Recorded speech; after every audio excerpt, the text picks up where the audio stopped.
Ladies में periods जो disturb रहते हैं, आइए आज उनके बारे में बात करते हैं। सबसे पहले है पीरियड्स का नहीं आना। पीरियड्स का नहीं आना मतलब एमेनोरिया। ये एक हो गया प्राइमरी एमेनोरिया, एक होता है सेकेंडरी एमेनोरिया। जो प्राइमरी एमेनोरिया है उसमें क्या होता है, up to the age of 15 years आपके मेंसेस स्टार्ट नहीं होते हैं।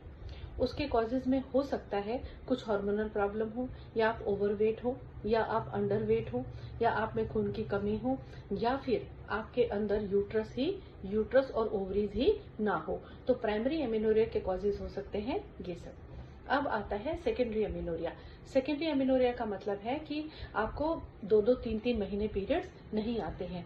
2-3 महीने पीरियड्स आना अच्छी बात नहीं है और आप उसके लिए निश्चिंत नहीं बैठ सकते हैं। आपको उनके कॉजेज का पता करना चाहिए और डॉक्टर्स की एडवाइस में अपने ट्रीटमेंट करानी चाहिए।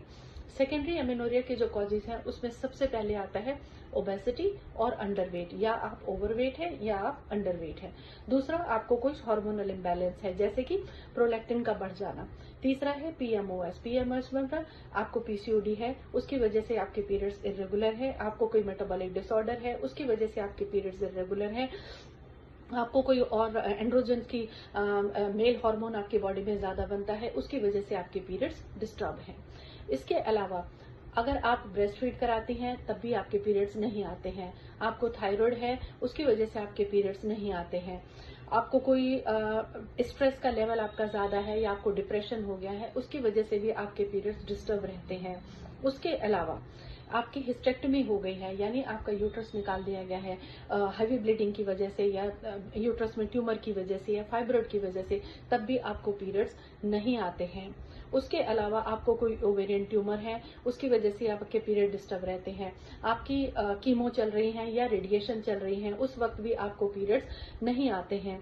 उसके अलावा पुअर न्यूट्रिशन की वजह से भी पीरियड्स नहीं आते हैं। आपका हीमोग्लोबिन का लेवल कम है, उसकी वजह से भी आपको पीरियड्स नहीं आते हैं। तो जितने भी कॉजेज हैं मेनोरिया के, उन सब को ध्यान में रखते हुए ही पहले अपने टेस्ट कराएं, डॉक्टर्स की एडवाइस लें और प्रॉपर अपना ट्रीटमेंट कराएं। निश्चिंत ना बैठे रहें कि नहीं आ रहे हैं पीरियड्स तो कोई बात नहीं, ऐसे नहीं चलेगा। दैट में लीड्स टू लॉन्ग टाइम में वो एंडोमेट्रियल कैंसर तक जा सकते हैं, क्योंकि ब्लीडिंग अंदर हो रही है और वो बाहर नहीं आ रही है। ओवुलेशन हो रही है लेकिन ब्लीडिंग बाहर नहीं हो रही है। तो you must aware of it. Happy to help you to all related problems of your gynae problems like amenorrhea and disturbed periods, lifestyle disorders also.